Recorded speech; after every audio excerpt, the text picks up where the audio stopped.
कहानी की शुरुआत में हमें दिखाया जाता है कि तीन दोस्त हैं, जिनमें से एक का नाम है एलेक्स, और यही इस कहानी का मुख्य किरदार है। ये तीनों दोस्त मिलकर किसी घर में चोरी करने की योजना बनाते हैं। कोई आम घर नहीं, बल्कि हाई सिक्योरिटी वाला घर। पर एलेक्स को इसकी फिक्र नहीं, क्योंकि उसके पिता सिक्योरिटी सर्विस में काम करते हैं, इसलिए उसके पास चाबी है।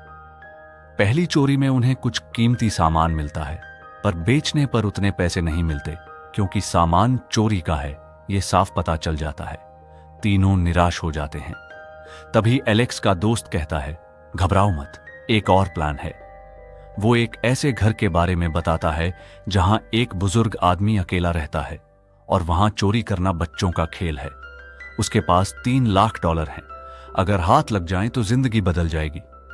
लेकिन एलेक्स मना कर देता है, कहता है, अब मैं थक चुका हूं, क्या हम कोई और काम नहीं कर सकते?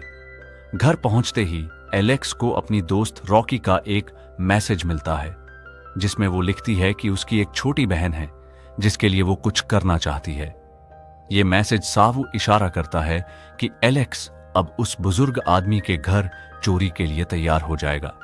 तीनों उस बुजुर्ग आदमी की निगरानी शुरू करते हैं। पता चलता है वो पूरी तरह अंधा है। फौज में रहते हुए किसी मिशन में उसकी आंखें चली गई थीं। घर के बाहर एक खतरनाक कुत्ता भी है, और घर की सिक्योरिटी भी बहुत मजबूत है। पर एलेक्स के पास चाबी है। पहले वो कुत्ते को बेहोश करते हैं, फिर अलार्म बंद करते हैं और खुशी खुशी मुख्य दरवाजे की तरफ बढ़ते हैं। लेकिन वहां कई ताले लगे होते हैं और एलेक्स के पास सिर्फ एक चाबी है। सब हैरान रह जाते हैं। रॉकी कहती है, धैर्य रखो, मैं खिड़की से अंदर जाती हूं, और वो खिड़की तोड़कर अंदर घुस जाती है। एलेक्स का दोस्त सीधा उस बुजुर्ग आदमी के कमरे की तरफ जाता है ताकि उसे बेहोश कर सके, पर वो आदमी पहले से जागा होता है। टीवी बंद करने के लिए उठा था। अंधा होने की वजह से वो उस लड़के को देख नहीं पाता। लड़का उस पर नींद की गैस छिड़क कर वापस लौट आता है। तीनों फिर एक बंद दरवाजा देखते हैं, सोचते हैं $3 लाख शायद इसी के पीछे हैं, पर ताला बहुत मजबूत होता है। तभी एलेक्स का दोस्त अपनी बंदूक निकाल लेता है। बाकी दोनों हैरान रह जाते हैं। वो तो सिर्फ चोरी करने आए थे, हथियार लाने की क्या जरूरत थी? एलेक्स गुस्से में दूर हट जाता है, लेकिन उसका दोस्त गोली चलाकर ताला तोड़ देता है। गोली की आवाज सुनकर वो बुजुर्ग आदमी वहां पहुंच जाता है, जिसे बेहोश किया गया था, पर उसके होश पूरी तरह काबू में होते हैं। वो पूछता है, तुम कौन हो, यहां कैसे आए? एलेक्स का दोस्त माफी मांगते हुए कहता है, मैं गलती से आ गया, अब जा रहा हूं। बुजुर्ग आदमी रोकता है, और तभी वो लड़का धमकी देते हुए गोली चला देता है, पर निशाना चूक जाता है। इसी पल वो बुजुर्ग आदमी उस पर झपट पड़ता है, गला दबाकर पूछता है, तुम्हारे साथी कहां हैं? लड़का झूठ बोलता है, कोई नहीं, मैं अकेला आया हूं, मुझे जाने दो। बुजुर्ग आदमी उसे छोड़ देता है। वो राहत की सांस लेता है, पर अगले ही पल बुजुर्ग आदमी उसी की बंदूक से उसे गोली मार देता है। रॉकी ये सब पास से देख रही होती है, पर कुछ नहीं कर पाती, क्योंकि अगर उसका पता चल गया तो वो भी मारी जाएगी। गोली की आवाज सुनकर एलेक्स भी वापस आता है। वही बुजुर्ग आदमी सामने आ जाता है, पर वो किसी तरह छुपकर बच जाता है।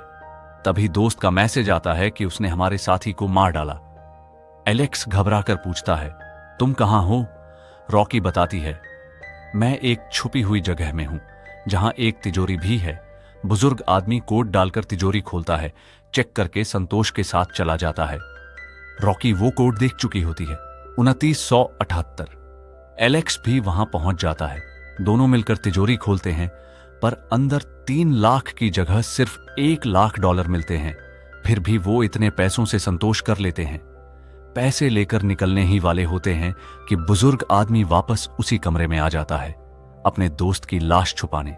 पैरों की आहट सुनकर वो बंदूक तान कर खड़ा हो जाता है। एलेक्स और रॉकी बिल्कुल हिलते डुलते नहीं, सांस तक रोक लेते हैं, क्योंकि थोड़ी सी भी हरकत उनकी जान ले सकती है। यहीं से इस कहानी का नाम पड़ा, डोंट ब्रीथ। कुछ देर बाद बुजुर्ग आदमी को लगता है शायद उसे सुनने में धोखा हुआ। वो अपने काम में लग जाता है और लाश उठाकर ले जाता है। इसी बीच एलेक्स और रॉकी बेसमेंट की तरफ भाग निकलते हैं। बेसमेंट में उन्हें एक औरत मिलती है जिसे बुजुर्ग आदमी ने बांध रखा है। वो उन्हें एक पुरानी अखबार की कटिंग दिखाती है जिससे पता चलता है कि सालों पहले इसी औरत ने कार से टक्कर मारकर बुजुर्ग आदमी की बेटी की जान ली थी और तभी से उसने उसे बंधक बना रखा है। एलेक्स और रॉकी उस औरत को छुड़ाने ही वाले होते हैं कि बुजुर्ग आदमी दरवाजा खोलकर गोली चलाने लगता है जिसमें वो बंधक औरत भी मारी जाती है। जब उसे एहसास होता है कि उसने गलत निशाना मार दिया, वो बेहद दुखी हो जाता है। एलेक्स और रॉकी वहां से भागने की कोशिश करते हैं, लेकिन बुजुर्ग आदमी पूरे घर की बिजली काट देता है।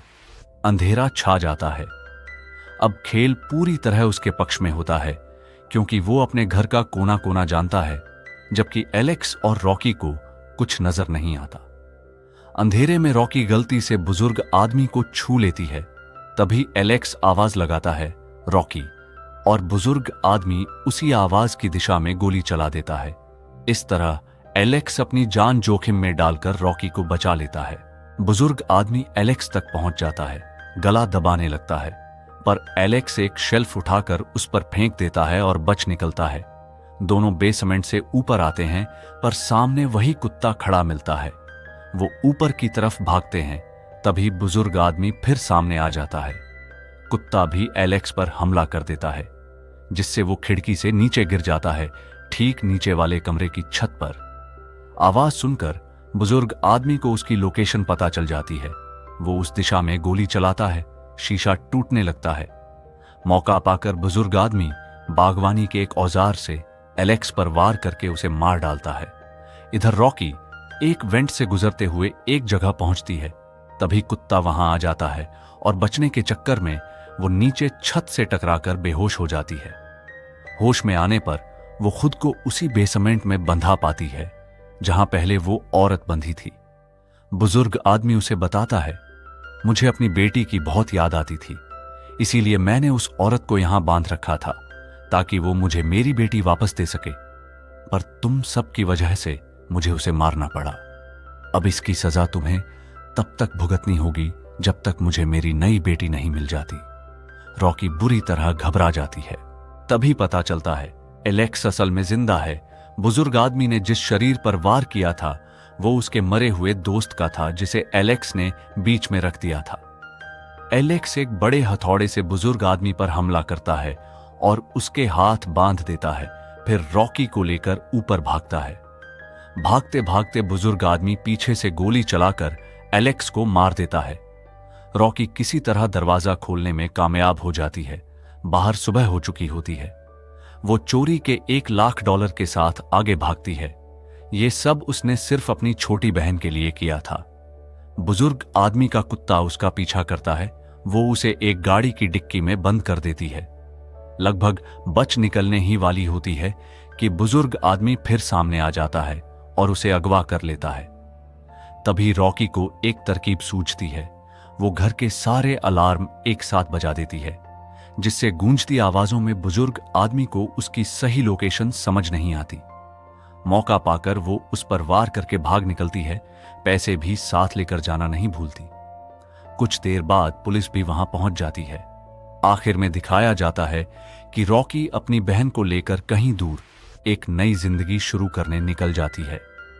कुछ समय बाद खबरों में वो उसी बुजुर्ग आदमी के घर की खबर देखती है, जिसमें बताया जाता है कि रात में कुछ चोर घर में घुसे थे, जिन्होंने बुजुर्ग आदमी को बुरी तरह घायल कर दिया, पर अब वो होश में आ चुका है। खबर में बुजुर्ग आदमी खुद बयान देता है, हाँ, 2 लड़के आए थे, मैंने उन्हें मार डाला। शुक्र है मेरे घर से कुछ भी चोरी नहीं हुआ। वो झूठ इसलिए बोलता है क्योंकि अगर उसने बताया कि पैसे चोरी हुए हैं तो रॉकी पकड़ी जा सकती है, और पकड़े जाने पर वो पुलिस को पूरी सच्चाई बता सकती है। यानी बुजुर्ग आदमी अब भी बदला लेने की फिराक में है, और यहीं फिल्म खत्म होती है। तो दोस्तों, अगर तुम उस अंधेरे घर में फंसे होते तो क्या तुम सांस रोककर बच पाते? कमेंट में जरूर बताना।